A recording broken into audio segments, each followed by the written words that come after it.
નમસ્કાર વાલા મિત્રો, વર્લ્ડ ઇન બોક્સની યુટ્યુબ ચેનલ પર આપ સૌનું ખૂબ ખૂબ સ્વાગત।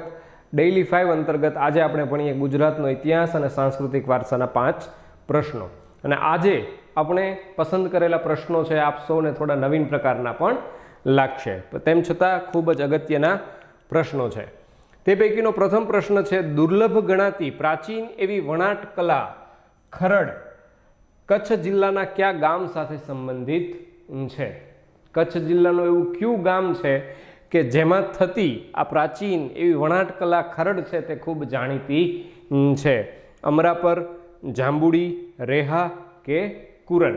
અહીં આપણો જવાબ થશે કે કચ્છ જિલ્લાના ભુજ તાલુકામાં આવેલા કુરન ગામની પ્રાચીન એવી વણાટ કલા ખરડ છે તે ખૂબ જાણીતી છે।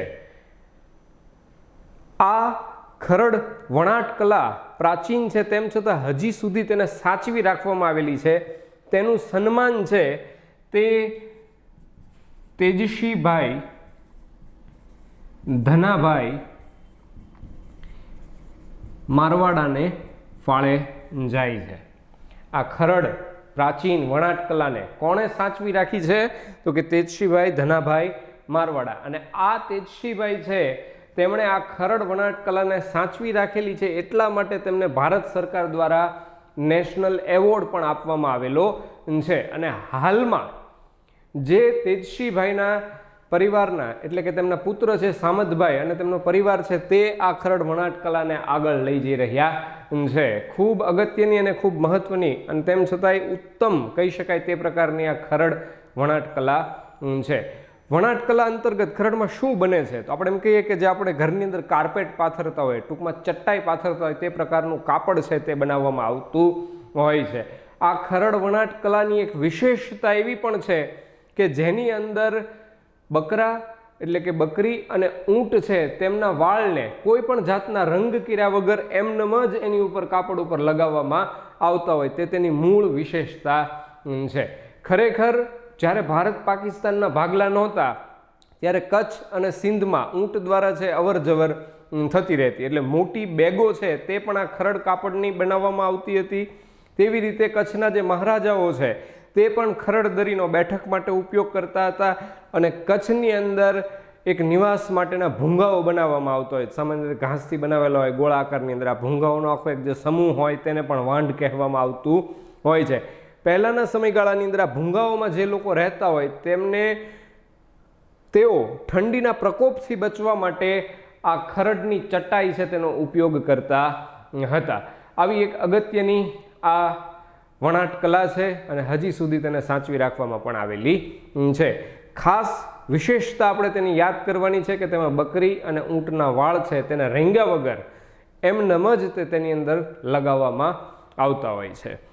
બીજી પણ એક બાબતને આપણે સાથે યાદ કરીએ, ખરડ વણાટ કલા આપણા મગજમાં આવે એટલે હવે આપણને કુરન ગામ છે તે તરત યાદ આવી જશે। કુરન પણ કહેવાય છે ને કુરણ પણ કહેવાય છે। કુરણ છે તે એક હડપ્પા સભ્યતાનું મથક પણ છે। વર્ષ 2004ની અંદર જ્યારે સરસ્વતી નદીની શોધની કામગીરી ચાલુ હતી તે સમયે આ ખોદકામ દરમિયાન કુરણ નગર છે તે પણ આપણને મળી આવેલું છે। કુરણ સામાન્ય રીતે કચ્છ જિલ્લાના ભુજ તાલુકાથી 80 કિલોમીટર દૂર એટલે કે ભુજની ઉપરના ભાગની અંદર ઉત્તર બાજુએ આવેલું ગામ છે। સામાન્ય રીતે તે કચ્છની અંદર રણકાંધીએ પણ આવેલું છે અને ભારત પાકિસ્તાનની બોર્ડરથી પણ એકદમ નજીક છે તેમ આપણે કહી શકીએ। આ કુરણ ગામ છે ત્યાં આગળ મૂળ તો સરસ્વતી નદીનું શોધકામ કાર્ય ચાલુ હતું અને તે સમયે ખોદકામ દરમિયાન આ હડપ્પા સભ્યતાના અવશેષો છે ત્યાંથી મળ્યા અને તે કરી રહ્યા હતા શ્રીમતી સુબ્રા પ્રામાણિક।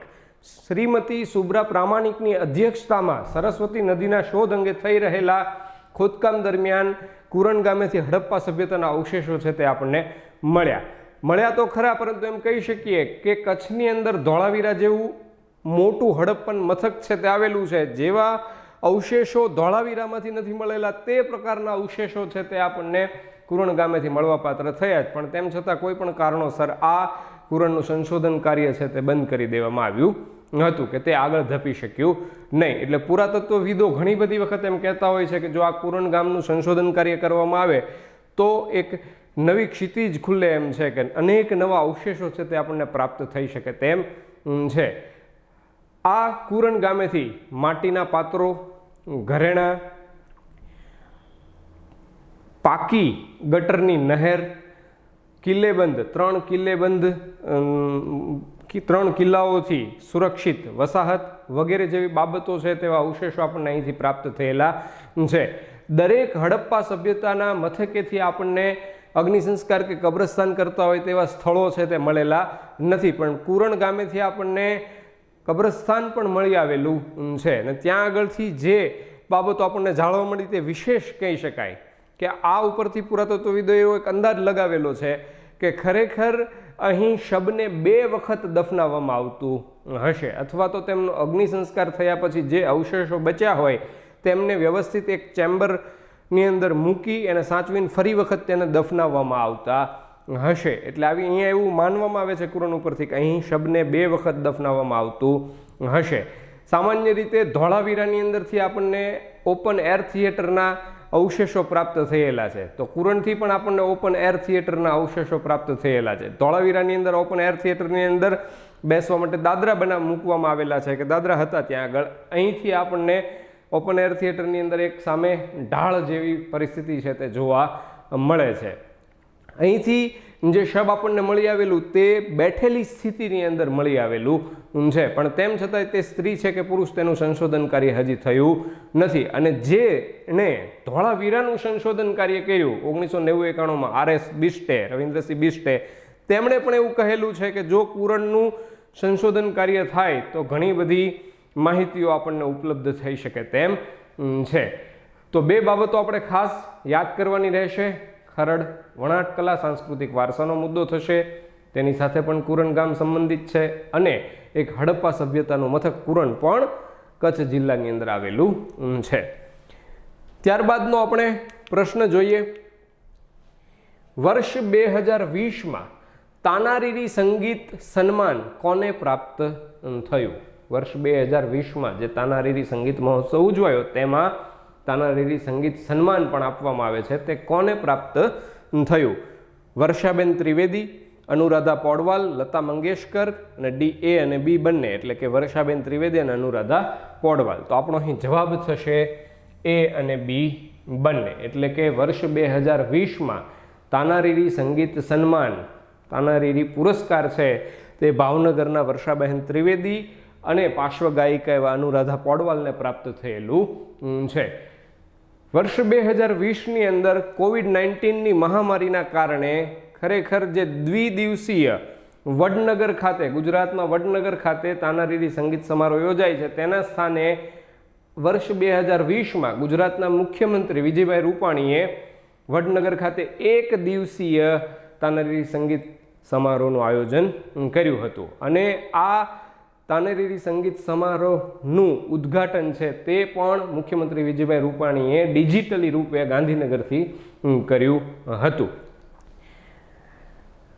તાનારીરી સંગીત સન્માન છે તે વર્ષ 2010થી આપવામાં આવે છે, અને પ્રથમ તાનારીરી પુરસ્કાર છે કે પ્રથમ તાનારીરી સંગીત સન્માન છે તે લતા મંગેશકરને પ્રાપ્ત થયેલું હતું. જ્યારે તાનારીરી સંગીત સમારોહ છે તે આપણા ગુજરાતના તત્કાલીન મુખ્યમંત્રી એવા નરેન્દ્રભાઈ મોદીએ વર્ષ 2003થી આ તાનારીરી સંગીત સમારોહની શરૂઆત કરાવેલી છે. તો ખાસ યાદ રાખવું પડશે આપણે કે તાનારીરી સંગીત સમારોહ છે, તાનારીરી સંગીત ઉત્સવ છે, તેની શરૂઆત વડનગર ખાતે વર્ષ 2003થી થયેલી છે, અને તાનારીરી સંગીત પુરસ્કાર આપવાની કે સંગીત સન્માન આપવાની શરૂઆત છે તે વર્ષ 2010થી થયેલી છે. અને વર્ષ 2020નું સન્માન છે તે ભાવનગરના વર્ષાબેન ત્રિવેદી અને પાર્શ્વગાયિકા અનુરાધા પૌડવાલને પ્રાપ્ત થયેલું છે. હવે સાથે સાથે આપણે એ પણ યાદ કરી લઈએ કે આ તાનારીરી કોણ હતા. તો આપણે યાદ કરીએ કે નરસિંહ મહેતાથી આપણે સૌ પરિચિત હશું કે જેમની જન્મભૂમિ છે તે ભાવનગરમાં આવેલું કે ભાવનગર જિલ્લામાં આવેલું તળાજા ગામ છે, અને તેમની કર્મભૂમિ છે તે જુનાગઢ છે. આ નરસિંહ મહેતાના પુત્રી હતા, તેમનું નામ હતું કુંવરબાઈ, અને આ કુંવરબાઈ છે તેમના પુત્રીનું નામ હતું શર્મિષ્ઠા. કુંવરબાઈએ આ શર્મિષ્ઠા છે તેને વડનગર પરણાવી હતી, અને આ શર્મિષ્ઠા છે તેની 2 દીકરીઓ હતી, તેનું નામ છે તાના અને રીરી, બે બેલડીઓ હતી અને સંગીતની અંદર ખૂબ મોટું જ્ઞાન આ બંને બહેનો પાસે હતું તેમ આપણે કહી શકીએ. શું ઘટના બની તેની આપણે વાત કરીએ. તમને ક્રમ સમજાયો હશે કે તાના રીરીને આપણે નરસિંહ મહેતાની દોહિત્રી તરીકે ઓળખી શકીએ. નરસિંહ મહેતાની દીકરી કુંવરબાઈ, કુંવરબાઈની દીકરી શર્મિષ્ઠા અને શર્મિષ્ઠાની દીકરીઓ હતી તાના અને રીરી. આ તાના અને રીરી છે તેઓ મલ્હાર રાગ ગાઈ શકતા હતા. મલ્હાર રાગ ગાવાથી વરસાદ વરસે અને વાતાવરણની અંદર શીતળતા છે તે પ્રસરતી હોય છે. તો એ સમયે મુઘલ શાસન ચાલતું હતું ને મુઘલ બાદશાહ હતો અકબર. આ મુઘલ બાદશાહ અકબરના 9 રત્નો પૈકીનું એક રત્ન એટલે તાનસેન. જે તાનસેનનું સાચું નામ પણ યાદ રાખજો. તાનસેનનું સાચું નામ હતું રામતનુ પાંડે. અને આ તાનસેન છે તેને મહાન સંગીતકાર તરીકે ઓળખવામાં આવે છે. તાનસેન છે તેણે દીપક રાગ ગાયો. દીપક રાગ ગાવાથી તેના શરીરની અંદર જે બળતરાઓ ઉપડી તે બળતરાનું શમન કરવા માટે કોઈ જો મલ્હાર રાગ સાચો ગાઈ શકે તો જ આ દીપક રાગ ગાવાથી ઉપડેલી બળતરા છે તેનું શમન થઈ શકે. એટલે આ તાનસેન એટલે કે મૂળ જે રામતનુ પાંડે હતો ને અકબરના દરબારનો મહાન સંગીતકાર એવો તાનસેન છે તે મલ્હાર રાગ ગાઈ શકતો હોય તેવા વ્યક્તિની શોધની અંદર નીકળ્યો અને તે વડનગર આવી પહોંચ્યો. તેને સમાચાર આપ્યા હતા કોઈ કે ભાઈ વડનગરની અંદર તાના અને રીરી નામની બે બેલડીઓ, બે બહેન છે તે મલ્હાર રાગ ગાઈ શકે છે. એટલે પહેલાં તો તાનસેને વડનગર આવીને તે તાના રીરીના માતા પિતાને વાત કરી ત્યારે તેમણે મનાઈ કરી, પણ તેમ છતાંય તેની પરિસ્થિતિ જોઈ, તાનસેનની પરિસ્થિતિ જોઈ અને તેના માતા પિતાને એમ થયું કે ભાઈ આને આપણે મંજૂરી આપવી જોઈએ. એટલે તાના રીરીએ મલ્હાર રાગ ગાયો. પણ તેમ છતાંય તાનસેન પાસેથી વચન પણ લેવામાં આવ્યું હતું કે તે આ વાતની જાણ છે તે કોઈને કરશે નહીં. તાનસેનની પીડાનું શમન કર્યું તાના અને રીરીએ. મલ્હાર રાગ ગાયો, વરસાદ આવ્યો, શીતળતા પ્રસરી અને જે દીપક રાગ ગાવાથી ઉપડેલી બળતરા હતી તાનસેનનું તેનું શમન છે તે વડનગરની અંદર થયું.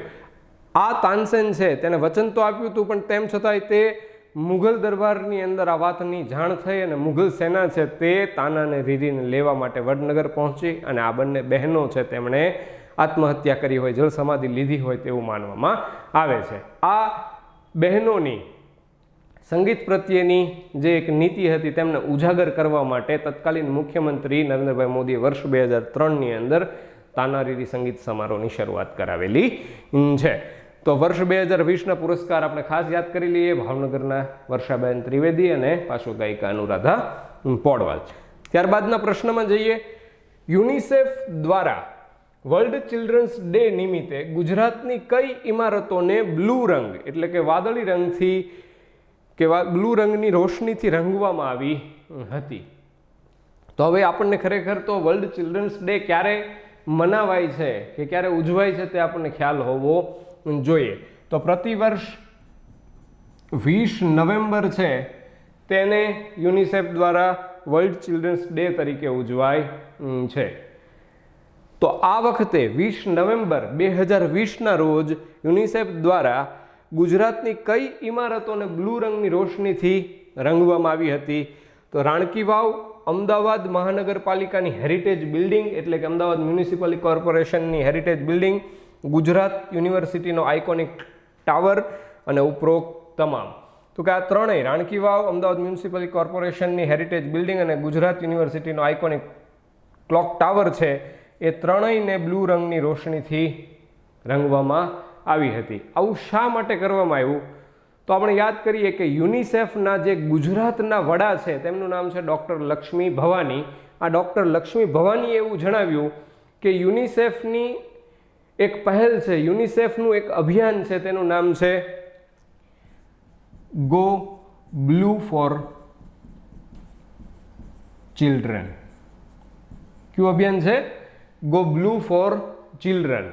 આ અભિયાન અંતર્ગત બાળકોના અધિકારો છે તે અને બાળકોની જે જરૂરિયાતો છે તેની માહિતીઓ ફેલાવવા માટે અમે બ્લુ રંગનો આશરો લીધો છે અને આ અભિયાન અંતર્ગત અમે બાળકોના અધિકારો છે તે જળવાઈ રહે, એમને જે પણ જરૂરિયાતો હોય છે બાળકોની, તે બાળકોની જરૂરિયાતો છે તેની માહિતી છે તે વિશ્વભરમાં પ્રસરે તે માટે અભિયાન અંતર્ગત અમે આ ગુજરાતની ઇમારતો છે તેને વાદળી રંગના કે બ્લુ રંગથી રોશનીથી તેને રંગવામાં આવી છે.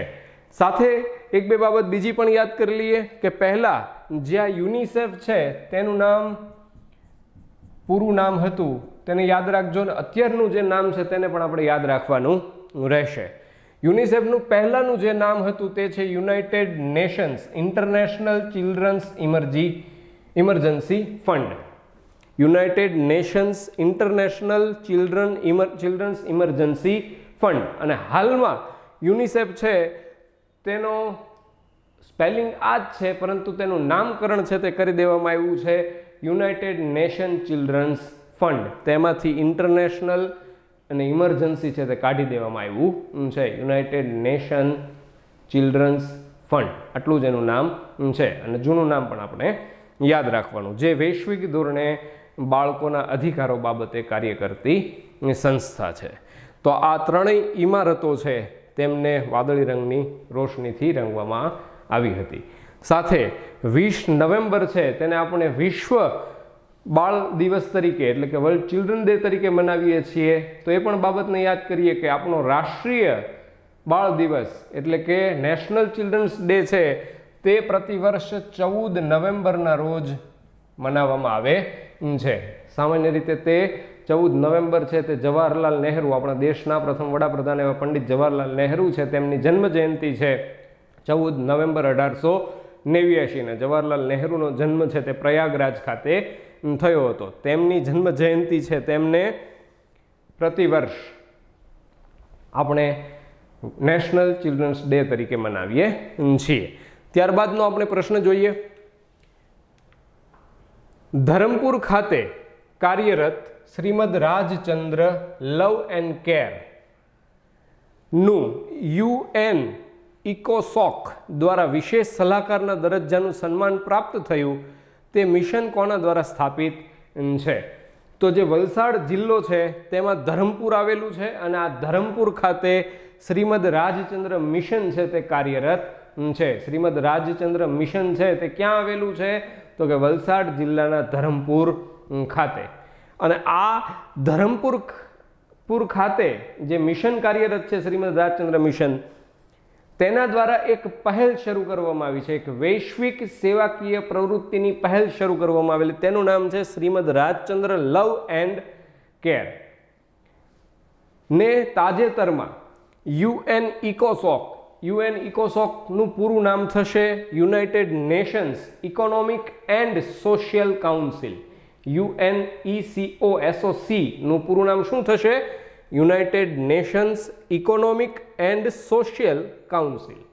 આ UN ઇકોસોક દ્વારા આ Shrimad Rajchandra love and care જે પહેલ છે તેને વિશેષ સલાહકારના દરજ્જાનું સન્માન પ્રાપ્ત થયું. તો આ શ્રીમદ રાજચંદ્ર મિશન છે જે ધરમપુર ખાતે કાર્યરત છે તે મિશન કોના દ્વારા સંસ્થાપિત છે? ગુરુદેવ રાકેશભાઈ, ગુરુદેવ અશોકભાઈ, ગુરુદેવ અમૃતભાઈ કે ગુરુદેવ રમણભાઈ? તો આપણે ખાસ યાદ રાખવાનું છે ધરમપુર ખાતે જે શ્રીમદ રાજચંદ્ર મિશન છે કાર્યરત છે તે ગુરુદેવ રાકેશભાઈ દ્વારા સંસ્થાપિત છે. તેને UN ઇકોસોક દ્વારા વિશેષ સલાહકારના દરજ્જાનું સન્માન છે તે આપવામાં આવ્યું. વિશ્વની અંદર જે કોઈ પણ NGO છે, NGO એટલે કે નોન ગવર્મેન્ટ ઓર્ગેનાઇઝેશન, બિન સરકારી સંગઠન જે સેવાકીય પ્રવૃત્તિઓ માટે રચાતા હોય છે, વિશ્વની અંદર કોઈ પણ જે સેવાકીય પ્રવૃત્તિઓ થતી હોય અને તેમાં NGOને જે સર્વોચ્ચ સન્માન આપવામાં આવે તે આ UN ઇકોસોકનું વિશેષ સલાહકારનું સન્માન છે તેને ગણવામાં આવે છે. આ શ્રીમદ રાજચંદ્ર મિશન દ્વારા વૈશ્વિક રૂપે સેવાકીય પ્રવૃત્તિઓ થાય છે તેને એક પહેલને નામ આપવામાં આવેલું છે, તેને ખાસ યાદ રાખજો, Shrimad Rajchandra love and care. હવે આ શ્રીમદ રાજચંદ્ર મિશન વિશે આપણે આટલી વાતો કરી તો શ્રીમદ રાજચંદ્ર કોણ હતા તે પણ આપણને ખ્યાલ હોવો જોઈએ. આપણને સૌને ખ્યાલ હશે કે શ્રીમદ રાજચંદ્ર છે તે ગાંધીજીના આધ્યાત્મિક ગુરુ હતા. ગાંધીજીના આધ્યાત્મિક ગુરુ હતા તેની સાથે આપણે વાત કરીએ તો તેમનું મૂળ નામ છે તે લક્ષ્મીનંદન મહેતા હતું. શ્રીમદ રાજચંદ્રનું મૂળ નામ શું હતું? લક્ષ્મીનંદન મહેતા.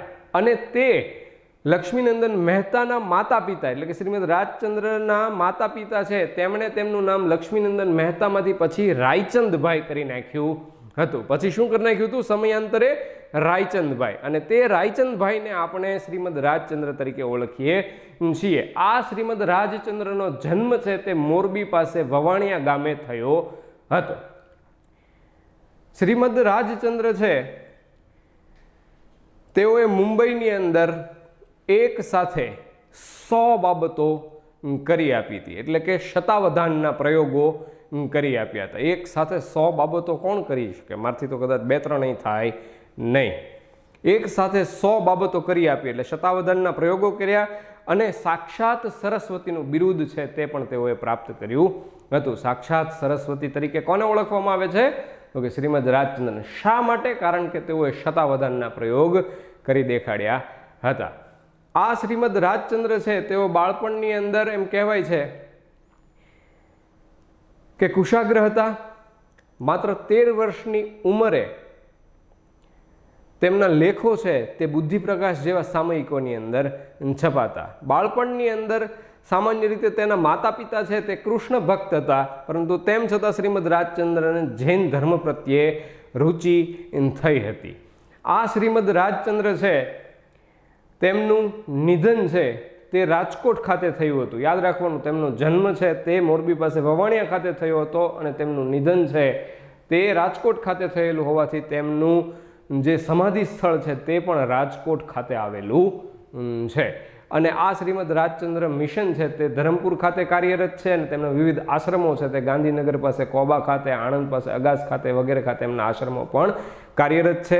અને આ શ્રીમદ રાજચંદ્ર ગાંધીજીને આધ્યાત્મિક ગુરુ હતા જે તેઓને આપણે પરમ કૃપાળુ દેવ તરીકે પણ ઓળખીએ છીએ. તો ખાસ યાદ કર્યું આપણે કે શ્રીમદ રાજચંદ્ર મિશન દ્વારા Shrimad Rajchandra love and care પહેલ, વૈશ્વિક સેવકીય પ્રવૃત્તિની પહેલ છે તે શરૂ છે અને તેમને UN ઇકોસોક દ્વારા વિશેષ સલાહકારના દરજ્જાનું સન્માન છે તે આપવામાં આવ્યું છે. અને આ ધરમપુર ખાતે આવેલા શ્રીમદ રાજચંદ્ર મિશન છે તેમના સંસ્થાપક તરીકે આપણે ગુરુદેવ રાકેશભાઈને ઓળખીએ છીએ. ત્યારબાદનો આપણે પ્રશ્ન જોઈએ. તાજેતરમાં વડાપ્રધાન નરેન્દ્ર મોદીએ ગુજરાતની કઈ યુનિવર્સિટી રાષ્ટ્રને સમર્પિત કરી? એટલે કે તેને રાષ્ટ્રીય સંસ્થાનો દરજ્જો આપ્યો હોય કે દેશને સમર્પિત કરી હોય. Jamnagar Ayurveda university, Parul university, Gujarat Ayurveda university કે ઉપરમાંથી એક પણ નહીં. તાજેતરમાં ધન્વંતરી જયંતિ નિમિત્તે, ધન્વંતરી જયંતિ છે તે ધનતેરસના દિવસે પ્રતિવર્ષ મનાવવામાં આવતી હોય છે. આ ધન્વંતરી જયંતિ નિમિત્તે વડાપ્રધાન નરેન્દ્ર મોદીએ જામનગર આયુર્વેદ યુનિવર્સિટી છે તે રાષ્ટ્રને એટલે કે દેશને સમર્પિત કરી છે.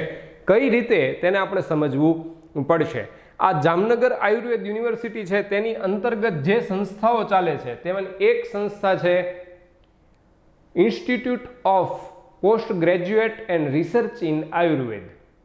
એક સંસ્થા ચાલે છે, શું નામ છે? યાદ રાખજો, institute of post graduate and research in Ayurveda. બીજી એક સંસ્થા છે તેનું નામ છે ગુલાબ કુંવરબા મહાવિદ્યાલય અને ત્રીજી સંસ્થા છે તેનું નામ છે Indian institute of Ayurvedic pharmaceutical science college. આ 3 સંસ્થાઓ છે તે ત્રણેય સંસ્થાઓને નરેન્દ્ર મોદી છે તે એક છત હેઠળ લાવ્યા અને એક છત હેઠળ લાવી તેનું સાયુજ્ય કર્યું, એટલે કે તેનું એકીકરણ કરી અને દેશની પ્રથમ આયુર્વેદિક સંસ્થા નરેન્દ્ર મોદીએ બનાવી, તેની રચના કરી. તેનું નામ છે ITRA એટલે કે institute of teaching and research in Ayurveda. દેશની પ્રથમ આયુર્વેદિક સંસ્થા કઈ છે? તો કે ITRA. એનું પૂરું નામ પણ યાદ રાખજો, institute of teaching and research in Ayurveda. આ ITRA ની રચના કરી અને તે દેશને સમર્પિત કરી ITRA અને તેને રાષ્ટ્રીય સંસ્થાનો દરજ્જો પણ આપ્યો. અને આ નરેન્દ્ર મોદીએ જે આ 3 સંસ્થાઓ છે જામનગર આયુર્વેદ યુનિવર્સિટી અંતર્ગત તેનું એકીકરણ કરી અને આ સંસ્થા છે તેની રચના કરેલી છે. એટલે આપણે એમ કહી શકીએ કે જામનગર આયુર્વેદ યુનિવર્સિટી છે તે નરેન્દ્ર મોદીએ દેશને કે રાષ્ટ્રને સમર્પિત કરી. આ સાથે નરેન્દ્ર મોદીએ એમ પણ જણાવ્યું હતું કે WHO એટલે વર્લ્ડ હેલ્થ ઓર્ગેનાઇઝેશન દ્વારા વિશ્વભરમાંથી global centre for traditional medicines માટે ભારતની પસંદગી કરવામાં આવેલી છે અને ભારતને જે આયુર્વેદનો વારસો મળેલો છે તે મહાન વારસો આપણે ગણી શકીએ, જેનાથી આપણી વિશ્વભરની અંદર ઓળખ છે તે સાબિત થયેલી છે. આ જામનગર આયુર્વેદ યુનિવર્સિટી છે તેને નરેન્દ્ર મોદીએ રાષ્ટ્રને સમર્પિત કરી. તેની સાથે રાજસ્થાનની અંદર જયપુર ખાતે નેશનલ આયુર્વેદ સેન્ટર છે તેને પણ નરેન્દ્ર મોદીએ રાષ્ટ્રીય સંસ્થાનો અને યુનિવર્સિટીનો દરજ્જો આપેલો છે અને આ બંને યુનિવર્સિટીઓને રાષ્ટ્રીય સંસ્થાનો દરજ્જો છે તે UGC એટલે કે યુનિવર્સિટી ગ્રાન્ટ્સ કમિશન દ્વારા પ્રાપ્ત થયેલો છે. અને આ ઘટના ખાસ યાદ રાખવાની ધન્વંતરી જયંતિ એટલે ધનતેરસના દિવસે બનેલી છે. તો આપણે આ 5 પ્રશ્નો છે તે ડેઇલી 5 અંતર્ગત ભણ્યા અને આવી જ રીતે આપણે આગળ પણ ભણતા રહીશું. Thank you.